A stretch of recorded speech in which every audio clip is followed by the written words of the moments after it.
Hello friends, এই যে রোদের মধ্যে যাচ্ছি দেখো। হ্যালো ফ্রেন্ডস, কোথায় যাচ্ছি বলো তো? চলো দেখাচ্ছি। চলো দেখাচ্ছি। দুপুরে আজকে খাবো এখানে। ওখানে নেমন্তন্ন আমাদের। কীর্তন কীর্তন কীর্তন কীর্তন বাড়ির পাশেই রাধা গোবিন্দর অনুষ্ঠান হচ্ছে। ছাতা নিয়ে যাচ্ছি, বুঝেছো? হ্যালো ফ্রেন্ডস, চলে এসছি মাঠের কাছে। এই দেখো চলে এসছি।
বড় খাওয়ার জায়গা।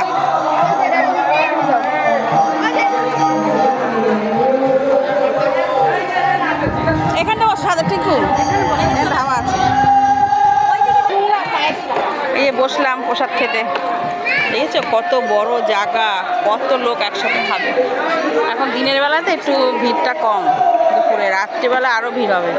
যে কদিন কীর্তন হবে সে কদিনই দুবেলা খাওয়া দাওয়া। হরে কৃষ্ণ হরে কৃষ্ণ, রাধে রাধে। দেখো এপাশে প্রচুর বড় জায়গা করেছে, দেখেছো? জায়গা ভরে যাচ্ছে। কত লোকে খাবে। এই ভাত দিল, একদম গরম ভাত, আর এটা শাক ভাজা। হরে কৃষ্ণ রাধে রাধে। কৃষ্ণ রাধে রাধে। খাওয়া শুরু করি। গোবিন্দের প্রসাদ আলু খাস না মনে হয়? শাক দিয়ে খাওয়া হয়ে গেছে। এবারে দিল ডাল, তিতর ডাল, আলু পটল খাস না? আর পটল আলুর তরকারি, আর আছে পায়েস, চাটনি পায়েস। দারুণ হয়েছে রান্না। পুরো